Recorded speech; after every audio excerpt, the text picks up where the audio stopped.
নমস্কার বন্ধুরা, সুপ্রিয়া রান্নাঘরে আবার একটা নতুন পর্বে তোমাদের সকলকে স্বাগত। আজকে ভেন্ডি আলু ভাজার মুখরোচক একটা দুর্দান্ত রেসিপি আমি তোমাদের সাথে শেয়ার করব। এই রেসিপিটা গরম ভাত, রুটি, পরোটা যে কোনো কিছুর সাথে বানিয়ে খেতে পারো, খেতে দুর্দান্ত লাগে। তাহলে চলো বন্ধুরা, দেখে নেওয়া যাক আজকের এই রেসিপি কিভাবে বানানো হয়। রেসিপিটা বানানোর জন্য এখানে 300 গ্রাম ভেন্ডি নিয়েছি। আর ভেন্ডিটা প্রথমে জল দিয়ে ভালোভাবে ধুয়ে নিয়ে তারপরে ভেন্ডিগুলোকে ঠিক এইভাবে কেটে নিয়েছি। এবার এই ভেন্ডিটা একটা সাইডে সরিয়ে রাখছি। এদিকে নিয়েছি দুটো মিডিয়াম সাইজের আলুগুলোকে ঠিক এইভাবে লম্বা লম্বা করে একটু মোটা করে কেটে নিয়েছি। তারপরে আলুগুলো জল দিয়ে ভালোভাবে ধুয়ে নিয়েছি। এবার এই আলুগুলো একটা সাইডে সরিয়ে রাখছি। এদিকে গ্যাসের ওভেনে একটা কড়াই বসিয়ে গ্যাসটা অন করে কড়াইয়ের মধ্যে দিয়ে দিচ্ছি পরিমাণ মতো সরষের তেল। তেলটা ভালোভাবে গরম হয়ে যাওয়ার পরে তেলের মধ্যে ফোড়নে দিয়ে দিচ্ছি 1 চা চামচ গোটা মৌরি। এবার মৌরিটা ভালোভাবে ভেজে নেব। এইভাবে মৌরি ফোড়ন দিয়ে একবার ভেন্ডি ভেজে দেখবে, দুর্দান্ত খেতে লাগে। মৌরিটা খুব ভালোভাবে ভেজে নেওয়ার পর মৌরি থেকে যখন সুন্দর একটা গন্ধ বেরোতে শুরু করেছে তখন এর মধ্যে দিয়ে দিচ্ছি 3টে মিডিয়াম সাইজের পেঁয়াজ কুচি। পেঁয়াজগুলোকে ঠিক এইভাবে লম্বা করে কুচি করে রেখে দিয়েছিলাম। আর দিয়ে দিচ্ছি 2টো কাঁচা লঙ্কা। এবার এই পেঁয়াজগুলোকে বেশ কিছুক্ষণ সময় ধরে নেড়েচেড়ে ভেজে নেব।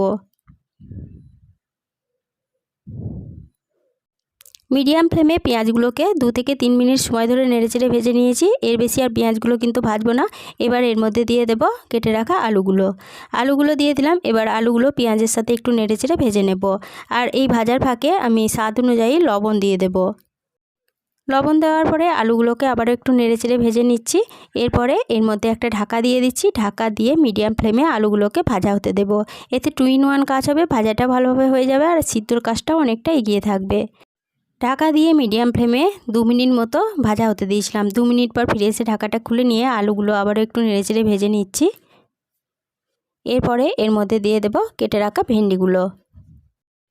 কেটে রাখা সমস্ত ভেন্ডিগুলো দিয়ে দিলাম। এরপরে এর মধ্যে দিয়ে দিচ্ছি 1/2 চা চামচ হলুদের গুঁড়ো আর দিয়ে দিচ্ছি সামান্য পরিমাণ কাশ্মীরি লঙ্কা গুঁড়ো আর একটা টমেটো কেটে নিয়ে টমেটোর বিচনটাকে বের করে নিয়ে টমেটোটা জলে ধুয়ে রেখেছিলাম, টমেটোগুলো দিয়ে দিলাম। এরপরে গ্যাসের ফ্লেমটা মিডিয়ামে রেখে সমস্ত উপকরণ ভালোভাবে নেড়েচেড়ে ভেজে নেব। মিডিয়াম ফ্লেমে সমস্ত উপকরণ 2 মিনিট মতো নেড়েচেড়ে ভেজে নিয়েছি। এরপরে এর মধ্যে একটা ঢাকা দিয়ে দেব। ঢাকা দিয়ে আবারও মিডিয়াম ফ্লেমে এটাকে বেশ কিছুক্ষণ সময় ধরে ভাজা হতে দেব।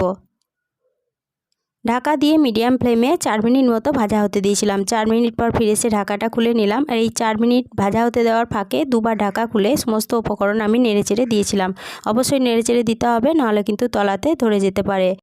ঢাকাটা খুলে নেওয়ার পরে সমস্ত উপকরণ আবারও 1 মিনিট মতো নেড়েচেড়ে ভেজে নিয়েছি। ভেন্ডি আলুগুলো ভালোভাবে ভাজা হয়ে গেছে। এরপরে এর মধ্যে দিয়ে দেব 1/2 চা চামচ চাট মশলা আর দিয়ে দিচ্ছি 1/2 চা চামচ চিনি আর 1 টেবিল চামচ গোটা পোস্ত দিয়ে দিচ্ছি। এবার এই সমস্ত উপকরণ এই ভেন্ডি আলুর সাথে ভালোভাবে নেড়েচেড়ে মিশিয়ে নেব। আর ভেন্ডি আলুগুলোকে আবার একটু নেড়েচেড়ে ভেজে নিচ্ছি।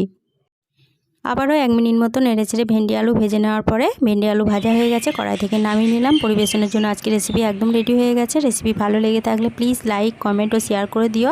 আর রেসিপিটা ভালো লাগলে সাবস্ক্রাইব করে পাশে থেকো। আজকে এই পর্যন্তই ছিল, ফিরে আসবো আবার নতুন কোনো রেসিপি নিয়ে।